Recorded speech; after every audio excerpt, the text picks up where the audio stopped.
My name is Marilyn Wapas, and before I begin, I want to first, as always, as I begin my day and every day, I want to acknowledge the Creator and for giving me another day and for giving me this opportunity and for bringing me here to speak about this issue that is hitting this province at such a high rate, and unfortunately the majority of the people who are becoming infected are First Nations. I want to also acknowledge other First Nations people from across the province, and if any of you are wondering if I have HIV, I don't. And I know that many people, Aboriginal people who work in this area, don't have HIV, but I'm not going to wait before another person becomes infected. And I do have a personal story to share as well as I talk further on.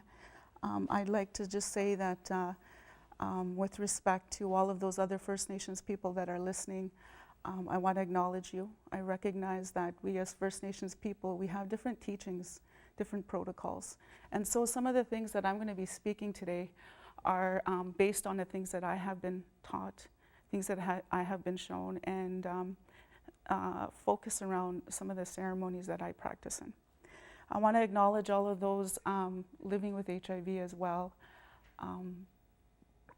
The Creator has brought me brought me to this point in my life, and I'm very honored to be able to work with the population of people that I work with. The stories that I will be sharing with you today are mainly center around injection drug use, homelessness, poverty, some of the situations that I deal with within the Saskatoon inner city. But I also want to say to all of those out there, especially in the rural communities, HIV does not discriminate. You do not have to be an injection drug user to become infected with HIV. And it's all of our responsibility, especially as First Nations people, that we start talking about safe sex. We start talking about those deeper social issues that are affecting our people, because we are having babies being born with HIV in this province, and that shouldn't be. One baby being born,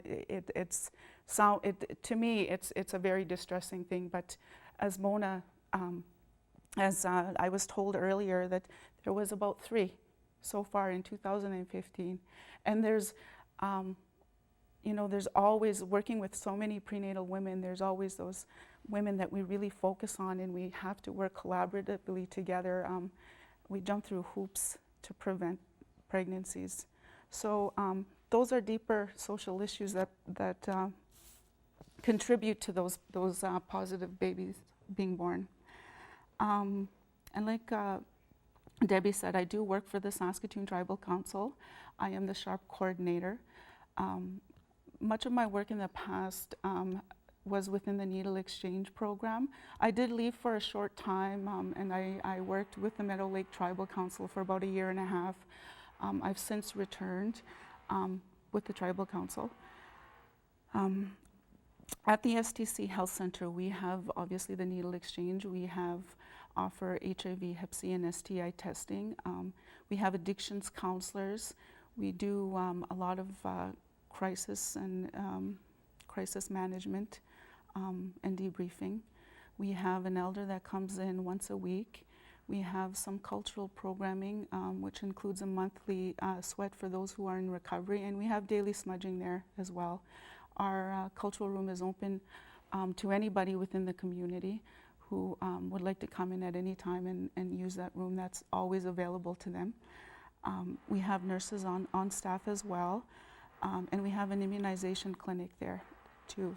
And we work closely with other agencies within the inner city as well.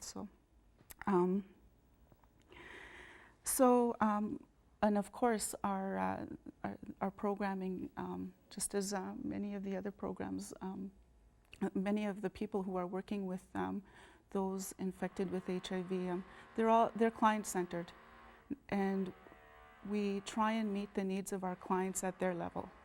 And so we must always remember not to be judgmental. And that, for me, and to remember that when we come here to this place, that we come here with our whole lives that have been laid out before us. And so we have to remember that our walk in this life is our walk. And the next person to you, they have their own walk to walk. And perhaps maybe we can be a hand in the dark when they really need help and support. So sorry if I'm going a little all over the place, but now my work at the Tribal Council has been a very personal one. So we have, so about 14 years ago, I am a teacher by trade, and I was working at one of the schools here in Saskatoon, and I got a phone call from my little sister one day. And my little sister had asked me if I could take her back home to Thunderchild after work, which is about 2.5 hours north from here.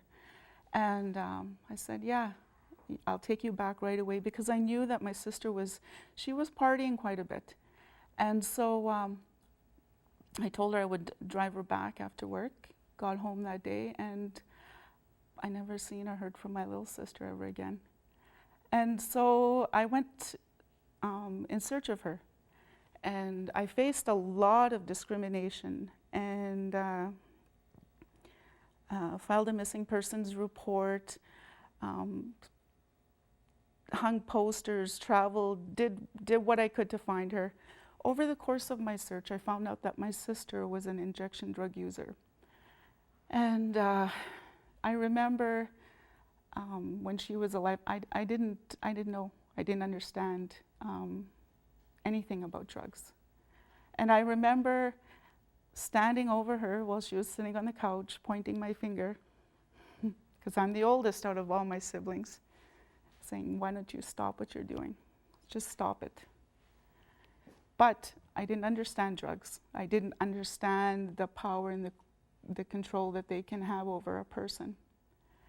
And so over time, they found my sister's body buried outside of Saskatoon. Someone came forward and confessed. We went to court. The judge threw out the killer's confession, and my sister's killer walked free. All of these things, of course, took place over a very long period of time, about 5 years or so. And so my family and I, we went through different experiences, different feelings, horrible, horrible things that we've experienced. And for some time after, I felt sorry for myself. And but my grandfather's words echoed through my mind in Cree. And he would say, "Tansamagama." Why is that? What's the deeper reason why? And so I went and searched for that. And I was very, very fortunate to work with the Tribal Council when the SHARP program was just getting off its feet. And so this whole new world was opened up to me. We started rapid testing shortly after I began my work there, and we were testing a lot of people positive. And so I had to learn as much as I possibly can about HIV, because we need to learn and understand things that we don't understand, right? So that we can prevent things from happening. So that was 6 years ago, and I am still there to this day. And this work that I do, I'm very driven by it. I'm very passionate about it. I have also taken back my culture. I wasn't raised with my culture, with my spiritual beliefs, but I turned to that in my deepest, darkest moments, and I've seen how powerful our ceremonies are when it comes to healing. And so at the Tribal Council, we are able to provide that connection to our clients when they're ready, and if that's choose to pray. I want to talk a little bit more. As I was coming here, as I was thinking about this day and this presentation, and coming back here, because I convocated from this university. I attended here, and I'm just short one class for my second degree. And I remember the earlier days when I would come and take classes here, and there were times when I'd be the only First Nations person in a room full of students. And when there were topics around First Nations issues, there were a couple of occasions when I've heard words like, why don't they just get over it? And those are the words that echoed through my mind as I was thinking about this day. And this place of higher learning. But that speaks to the racism and the discrimination that's part of the institutions in which we work, the system, the systemic discrimination, racism. And it's so, for First Nations people who are struggling with the intergenerational impacts of residential school, for those that need to access services, especially HIV positive women who are living with that stigma and that fear, who are still living with some of the abuse that they have suffered in the past, who are trying to come to terms with it. It's a very hard thing. And oftentimes there are people, there are case managers, there are social workers, there are people on the street who are bending over backwards trying to connect a lot of these people to services, only to to finally get to a certain place and they get re-victimized. And for a woman, often as Aboriginal women, we undergo a lot of abuse. And I can speak to this from my own personal experience as well. And so I want people to be cognizant of that, to be aware that be careful how you treat other people. And most often, you won't see the beauty of our people, of our culture, of our ceremonies. You'll see them when they're coming to you when they're sick, when they're hurting. And if they're struggling with addiction, chances are they're not going to treat you very well because they haven't been treated well. They've been discriminated at so many different levels. So try and look past that. We live in a world that places very little value on human life. And we see that now with so many Aboriginal women who are going missing and murdered. We've seen that in La Loche, where the young boy went in and shot the teachers and the students. We've seen that in Alberta with the young child and her father who were killed. All of these events which have taken place in the past year. And when we talk about these issues, and quite oftentimes it's the victim that gets blamed for things that happen to them. And it's so easy to do that, to point that finger back. But really we have this responsibility. We have this responsibility to make this world a better place. And so we need to remember that. If we are so lucky to wake up tomorrow to experience one more day here. We have today, we don't know if we're going to have tomorrow, but if we do wake up tomorrow, you are all going to wake up with this very, very beautiful gift. And that is the gift to make this place a better place. And we can do that with love, and we can do that with forgiveness, and we can do that with kindness. And that is our responsibility, all of us, First Nations, non-First Nations, all people in society. We really need to work past all of these obstacles, all of these systems that teach us that we're different, we're separate. When in fact we're not, we're equal. We will all be standing before the Creator, not with any degrees, not with any type of property whatsoever. We're going to be standing in front of the Creator, whether you believe so or not. We will be.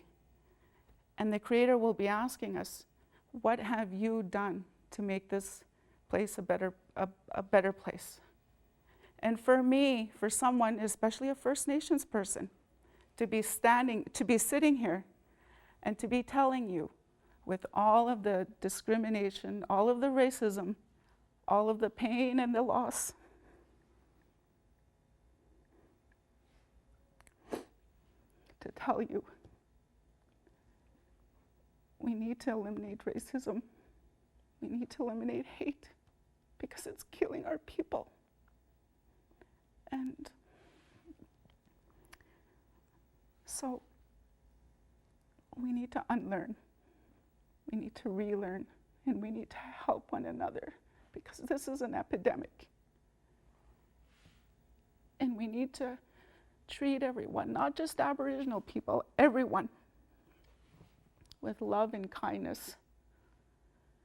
And we need to know that when we're having a bad day, that it's okay to have a bad day, but you need to step back. Because one wrong look to the person who's struggling with addiction, it's going to do damage to them. It's going to hurt them. And we need to look at them as opportunities to make the world a better place. And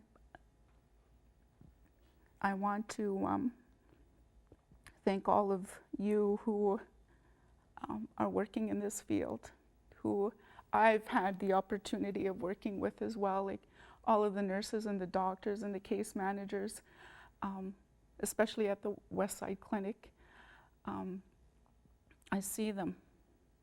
And there have been times when I've walked into their offices with the clients, and I see them working with love. I see them working with kindness. And that does something to a person's spirit. So I'm very thankful for that. So for those of you who are out there, and if you choose to work in this profession or any profession, remember that your kindness is going to go a long way. It's going to speak volumes. And it doesn't take much to smile at someone. It doesn't take much to just listen for a couple of seconds.